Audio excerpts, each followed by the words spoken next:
आज चाहिँ म तपाईहरुलाई कञ्चनजङ्घा किन घुम्न जाने 5 वटा कारणहरु भन्छु है त। पहिलो कारण हो world third highest pick. Only Everest and K2 are higher than Mount Kanchenjunga. यानी कि कञ्चनजङ्घा वर्ल्डको थर्ड हाइएस्ट माउन्टेन हो। सो थर्ड हाइएस्ट माउन्टेनको बेस क्याम्पमा पुग्नु भनेको त आफैमा एउटा उपलब्धि हो नि त। सेकेन्ड रिजन हो सेल्फ डिस्कभरी। केबीसी ट्रेकमा चाहिँ तपाईँ आफ्नै फिजिकल र मेन्टल लिमिटलाई पुश गर्नुहुन्छ। तर यो ट्रेक फिजिकल च्यालेन्जमा मात्र सीमित चाहिँ छैन है। It gives you excellent opportunity for spiritual growth and to learn more about yourself. Third reason हो अफ द बिटन ट्रेक। हामीलाई ट्रेक भन्ने बित्तिकै या त अन्नपूर्ण बेस क्याम्प या त एभरेस्ट बेस क्याम्प याद आउँछ।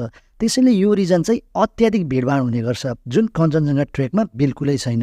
यो लेस एक्सप्लोर र अनटच ब्युटी हो, जहाँ तपाईँले आफैलाई एकान्त र प्रकृतिको सौन्दर्य बीचमा पाउनुहुन्छ। थर्ड रिजन हो कुम्भकर्ण हिमाल। कञ्चनजङ्घा बेस क्याम्प ट्रेकमा तपाईँ कुम्भकर्ण हिमालको बेस क्याम्प चाहिँ बोनसको रूपमा पाउन सक्नुहुन्छ।